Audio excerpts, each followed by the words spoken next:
So all of you, how many of you agree that all of you are special? Show of hands. Okay. Those of you, how many of you don't believe you're special? Raise your hand. Any of you here who don't believe you're special? Jordan raised his hand. And look, it's just us. We ain't got no girls who will press up in here. Come on, Mr. Kayode, cut it out. How many of you again, raise your hand, who don't think you're special? Jordan. Who else? Man up. Some of you, it's either yes or no. Some of you not raising your hands. You either believe you're special or you're not. Come on. How many of you don't think you're special? Raise your hand. Jordan's the only one that raised his hand. I think you're capping. But why do you think you're not special, Jordan? Why do you think you're not special? There's nothing unique about you. Why do you think that?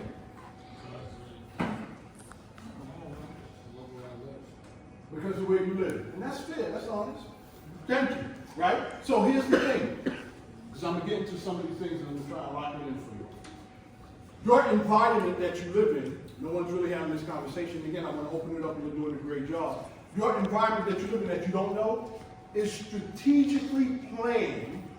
Watch this. Listen to what Mr. K is saying. It's strategically planned to indoctrinate you and program you to think that. You know what I mean by indoctrination? You know what I mean by indoctrination, the word indoctrination. Like to put a place? Like to put a place? Or to system? To convince you. Corrupt you, basically? Corrupt you, basically? Or corrupt you. To control. Listen up. Jordan, to control you. Right? So I'll give you an example, something that you can relate to. Lock in. The public school system that you're going to right now, have you ever been to a jail? How many of you have been in a jail cell? Been in the jail? Got you. Hands down. Would you say the colors of the jail, the process even to get into the jail, you got to go to the metal detectors and all that, right? Would you say that the school that you attend kind of in some way resembles the jail? Color, metal detector, right? Policing would teach you. When you look at your environment, what they call it, the ghetto, does it symbolize it? Have you looked? I know about it. Projects, elevators. Back in the day when I grew up, graffiti. When I grew up, piss in the elevators right in the corner. Stairway. Exactly. All those things are designed, y'all don't know this, to keep you in an environment that programs you or indoctrinates you to think this is what you were. You're no more worth than piss in the corner, graffitis on the wall. That's exactly how they design it. It's strategically planned that. It's called, I don't know if you know this, in school you know some stuff, maybe your parents shared this with you. It's called red zoning. And what red zoning means, I don't know if you know this, but people of our culture, black and Hispanic, who make a little bit amount of money, put a little savings in, see this nice neighborhood that you want to live in, and the money that you have, not this, I'm saying outskirts, rural, you go and you want to get that house, and then they hit you with this. You have to put a down payment on that house. You don't know this. Yes, you may. Good job.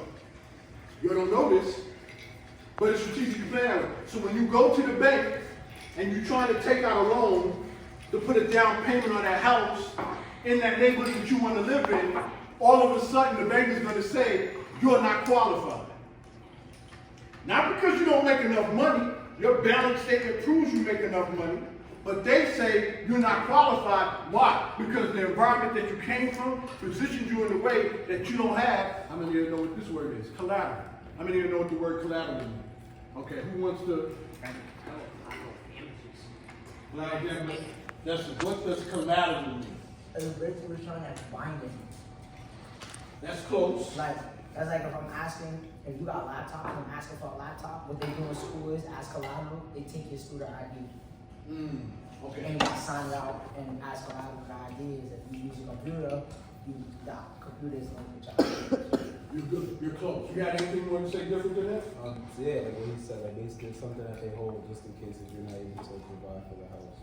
Think Like about a car. That's how people get their car repo. Very good. Very good. So in other words, you have something of equal or more value that they can take from you if you don't follow through on the commitment that you made. So when you get that house and you go for that bank loan, they're looking at you to have collateral. Do you have a $150,000 car that we can collect if you don't pay? Do you have a house that you sold or is on the market to be sold that can cover what we're about to loan you? You come from this environment, you ain't got no collateral. You ain't got nothing that they, but here's the funny thing about it. Here's the funny thing about it. Someone your age, your peer group, who's not your color, can go to that same bank, apply for that same loan, and they'll get the down payment. Why? Because guess what their collateral is? They don't have no car either. They don't have no house they're selling either. And if you don't like it, I'm keeping it real. Jordan, keep your head up. What is their collateral?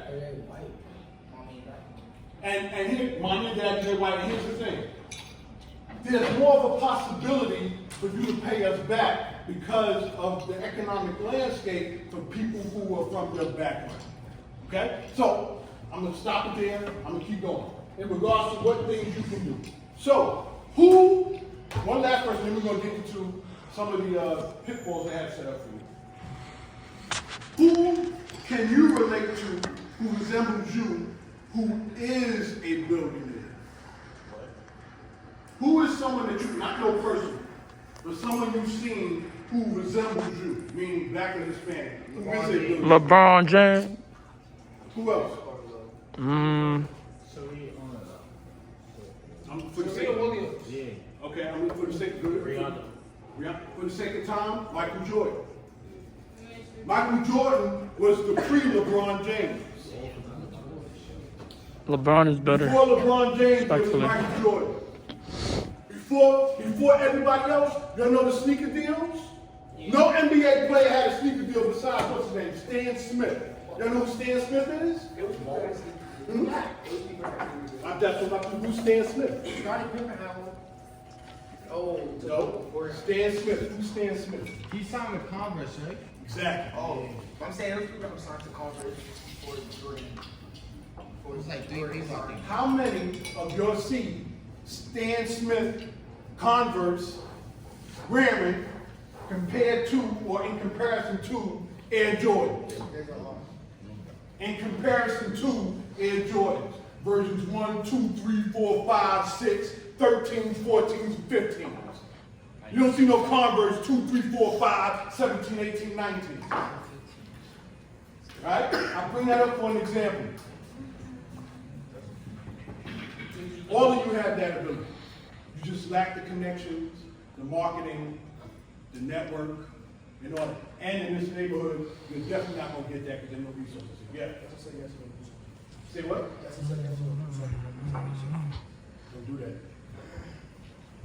Let me tell you. All right. So now I'm going to this. So I said all that to give you something to think about. Jordan, you do have something that's unique to you that only you can do that can make you a billionaire. I'm telling you that right now. It doesn't matter if I say it.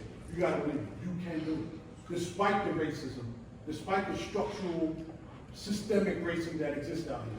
Michael Jordan did it, so can you. Eli, what you say, Stan Smith Converse?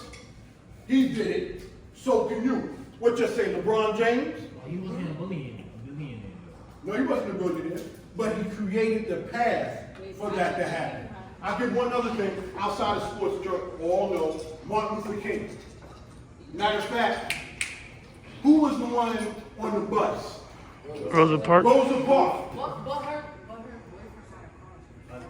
Right? But here's the point. It was planned. But you're wrong. Hold on, here's the point. You know there was a Rosa Parks before the Rosa Parks, right? Did you know that? No. What I'm saying is, yes, that didn't give up their seat. I forgot her name as well. But there was somebody who was before Rosa Parks. It just Rosa Parks had the marketing appeal. She had the Martin Luther King backing. She had the national attention that put it on the spotlight. But I'm saying all that to say there was someone before who created the pathway, and that's just like you. And whatever field you're in, whatever your skill set is, you can create that pathway. And now with technology today, you can do it far faster, quicker than you've ever done it before. And what's so funny is the access to information and technology that you have here today, compared to what they had in the past, is embarrassing. Y'all can be millionaire. I'll give one quick thing and then I'm gonna go right into the video. Y'all can be, and I know you're noticing, I'm not putting them on no pedestal, I'm just letting you know it's possible. Y'all can be the next, and again, I gotta say this, I know you're like, hurry up, you say it. Y'all can be the next DDG. Ill, I know ill, I'm just saying. He started, listen up. At the age, how old are y'all? How old are you? 10th grade? 17, 16, 15? 16?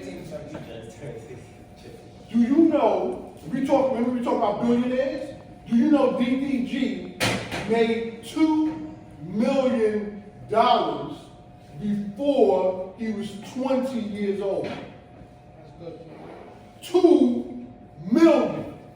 That is more money than our parents or our generations have made in a lifetime. There are people who die and don't even break $100,000. He is before 20 years old making $2 million, and that was when he was 20.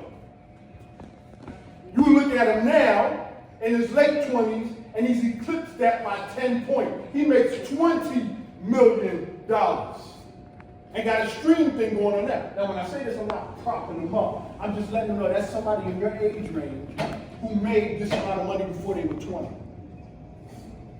And this ain't a teacher telling you this. You have an entrepreneur telling you this.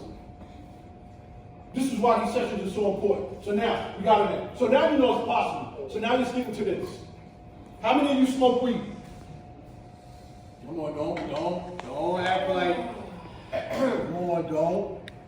Come on. How many of you smoke weed? Show your hands, raise your hand.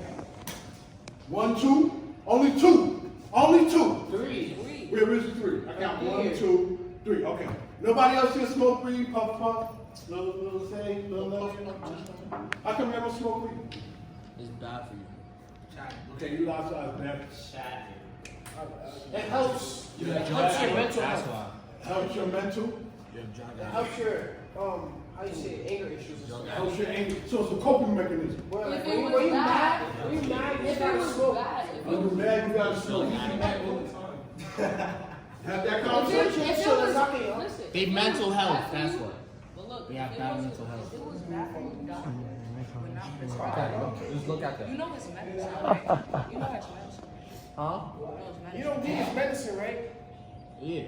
You did not know that. No, you Yes, I said, do. you just said it was bad for you, but if it was bad for you, doctor would prescribe it as medicine. A doctor could prescribe weed as medicine. Oh, what is he really on, bro? But y'all not I know the black people suck. Alright, so listen up. That's your topic. Alright, so here we go. I want you to hear this video. Someone from besides me. Now let me preface it by saying this. I got how to say this. So, if you're not careful, the stress that you're dealing with now, for those who smoke weed, not for those who claim they don't, whatever your medication purpose or coping mechanism is, somewhere along the line, I guarantee you the temptation is going to be great, and that's going to be one of the things that you may succumb to. What I'm going to succumb to is yield to. It may not be cigarettes, it may not be cocaine, it may not be sex and women and all that other stuff. I'm just saying, it may be, it's it, the thing you go to because your peers. And I see all of you already influenced by your peers. So if you didn't get influenced yet, I guarantee you still don't. You ain't get 18 yet. Wait till you become 18. When your parents start coming down, I guarantee you you're going to be looking at that puff pass a little more. I may need to because alright, so yeah, I got it. So look. Stay like it, Lit. Stay like it. What I'm saying is, I'm gonna give y'all my personal experience in front of your one. When I was young, let me finish. So when I was young, I was in my junior senior year, actually my senior year, and I wanted to hang out late. And my curfew was like when the sun goes down, and my mom goes, you can get in until 9 o'clock, 9:30. One night I stayed out till 11, and my mom started flipping on me. I'm a young man, you're 17, about to be 18, who you talking to? And on my face, man. So my mom was like, who you think you are? Boo, boo, boo. And she smacked me. Matter of fact, my mother punched me in my face. Right here. Boom, boom. Right? Because I was like, yo, who you took? I come in, whatever. I'm in my room. I can stand this. I didn't know my mom. You got TCA, you got to do that. But I got close. I can't stand this room. Where am I? That easily, peer pressure, I would have puffed up, whatever. That's for another time. Never, I never smoked weed though, see? I'll tell you this. I'll tell you, yo, don't get lost. I smoke cigarettes. Listen, cool. You say I'm judging. You can't judge us. I'm not judging. And you put actual. I'm not judging. I'm sharing. Letting you know what's coming down the pipe to prevent y'all from making the same mistakes I made. So let me finish. A pack, how many of you know the cool cigarettes? That is what a. You know what cool cigarettes are? How many of you know cigarettes? Cool K-O-O-L, cool cigarettes. You know? You never, have you seen those? No. You never I only see I don't care enough about cigarettes. I don't want to know about Fine. Stay locked in. So in a pack of cool cigarettes, there's 12 cigarettes in it. I smoked all 10 of them joints. Back to back. There's 12 in the pack. So you I smoke- smoked 10 of them. So what about the other two? I didn't Is that why you know. smoke? 10 Is that why you straight. Is that why I'm what? No, come on. Get off your phone before I keep How you your up. lungs I'm do there. that? 10 brothers. Mr. King, how your lungs? Right, so lock in. I was 13. 13? You smoking cigarettes at 13? 13 and 14. I'll tell you how. We go, You did roll oh, you single family homes. My mom raised me. My dad wasn't in the home. That's what I told you. You ain't got no positive mail. Go back and we finish. Stop cutting me off. So I had my mom in the home. So what my mom did was, my mom at a young age, she would send me to the store and get her groceries along with a pack of cigarettes. So when I went to the store and I asked for the pack of cigarettes and told her my mom sent me, this is back in the 80s, the guy was like, here. So I knew I could get cigarettes. I can lie and say it's from my mom. That's how I was able to do it. I smoked all 10. Got so sick, I felt like I was going to die. I prayed and said, God, if you heal me from this, I'll never smoke another cigarette in my life. This was around 3 o'clock in the afternoon. From 3 o'clock until 5:30 when my mom got home, I thought I was gonna die. My mom came home and asked me, what's wrong with you, son? Oh, I think I ate something wrong. You know I didn't tell I was smoking cigarettes, right? So I got through it, never smoked another day in my life. So this is how I know about the cigarette. And we're gonna get into the weed now, right? No judgment. Here we go. Now I want you to watch the video, and it's from someone that's not me, and I want you to hear what he has to say about those who smoke weed and those who claim you don't. Let's see what he got to say. Hold on. We all understand this zone is not the same zone. All these shit chemicals on. The old zone, bro, it used to make life beautiful. You go to the park with your partners, spark some zone, and damn it, my brother, you're living great. Oh, this new zone? Oh, this new zone make your ass a different person.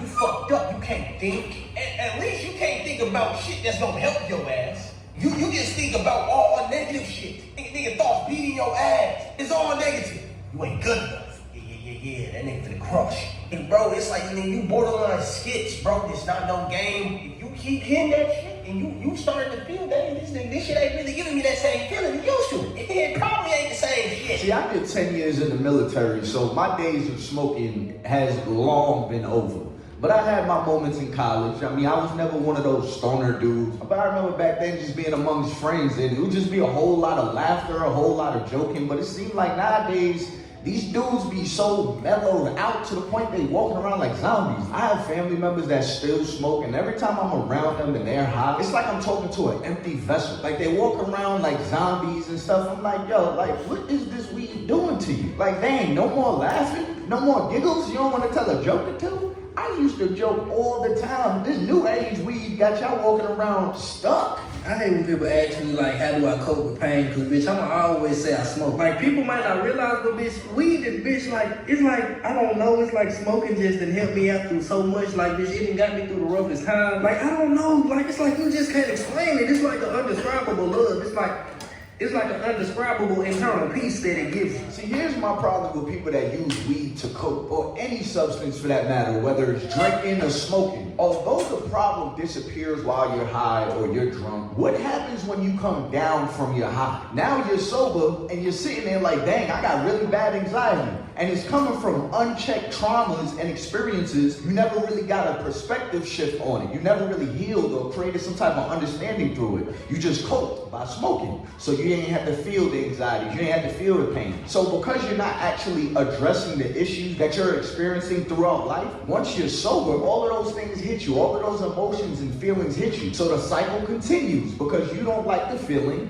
of all this pressure, all this anxiety, all this buildup, all these extra thoughts. So what do? You smoke again, creating an ongoing cycle. Never really dealing with why do you have to smoke in order to deal with life? Like, why do you need a substance in order for you to walk through your day? Like, have you ever asked yourself that? Anytime you have to mask your pain behind a substance, that's how addiction is created. 3 signs you need to stop smoking that's out, bro. Number 1, bro, if you can't sleep without smoking, you gotta stop. That shit is going to get you depressed so motherfucking fast, bro. I promise you. You gotta learn how to sleep without it. You gotta take a break. You gotta learn how to sleep. And then you can start again, but you gotta fix that relationship. You have to be able to sleep without it. Number 2, zoom out, look at the bigger picture, look at what you're doing. Are you falling back? Are you slowly starting to not care about anything or anyone? Because it happens fast and you don't even realize it. You kind of just stop caring about anything and you kind of just let your life fall off to where all you do is smoke and scroll through TikTok, and it's not good. If all you want to do is eat, sleep, watch movies, do bullshit when you smoke, you gotta stop, bro. You gotta stop. You gotta be productive. You gotta be productive. You gotta do something with your life, bro. Lock in. This little kid shit don't last forever, my nigga. You grow up. You grow up. You need to grow up.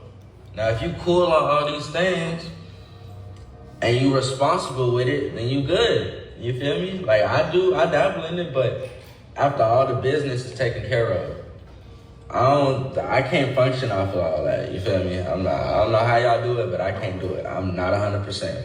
The thing is like, if you really wanted to improve your life in today's, you would look at the things you do in your life that you don't like and you know it's not helping you.